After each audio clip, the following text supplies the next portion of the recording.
Back with another My Hero Academia episode, with this one showing us just how dangerous Shigaraki has become.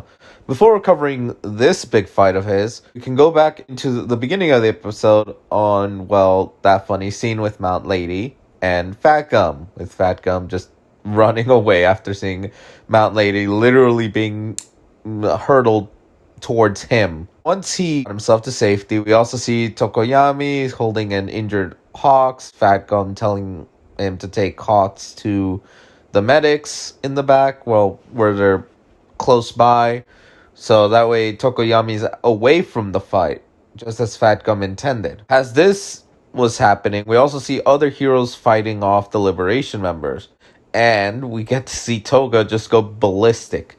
And as Mr. Compress puts it to Dabi, she lost her cool, which is a rare thing, seeing her, well, angry. But it is, well, justified because she just watched her friend twice die. So it makes sense, but it is just insane how much anger she's showing, especially when just as Makia is freed. This is what I would put the turning point on the Liberation side. Now then, going back to Shigaraki, the all-for-one quirk in him is prompting him to get to the one-for-all quirk, something that All for One has wanted, meaning that this is a symbolism for passing the torch to the next generation. Before, well, Shigaraki could process any of this, he was attacked by Endeavor. During this fight, Endeavor realizes just how dangerous Shigaraki truly is, considering that he has fast healing like a Nomu, as well as being able to use other quirks that aren't decay. He also mentions One for All. Shigaraki mentions it, which is funny because Endeavor says it, and one of Endeavor's sidekicks is like, One for All? What the hell? But as everyone hears it, Deku and Bakugo are for sure stunned by this, because that means that Shigaraki is coming for that quirk. So, suspecting that there'll be some way for Shigaraki to find Deku and Bakugo separate themselves from the group. And honestly, I will say I was kind of caught off guard seeing Ragdoll, but I still like that we get to see that she's alright. She's sad because she lost her quirk, Search, but she's still safe.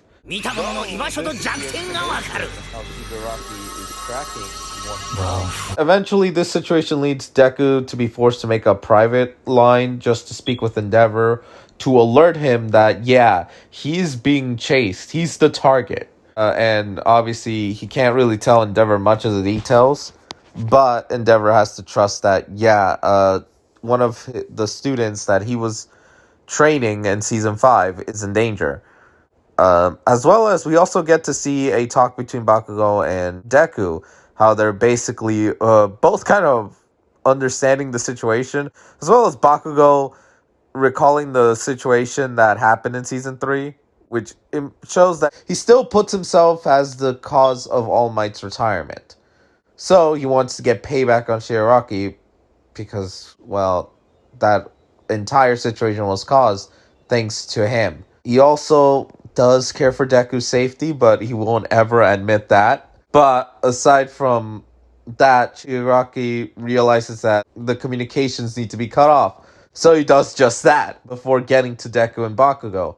Now, he would have easily got One for All if it wasn't for Gran Torino just coming in for the save. And that and other heroes, as well as Endeavor, catching up and fighting Shigaraki, with the most important one being Aizawa.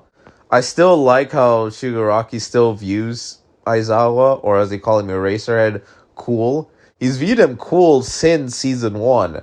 So it's pretty neat seeing just how much he views Aizawa. Though, despite this, what seems to be them getting an edge on Shigaraki, he activates the other Nomu, so yeah, this war arc has shown just how dangerous shit has gotten. And I gotta say, I love it. It just, the stakes are all high at this point.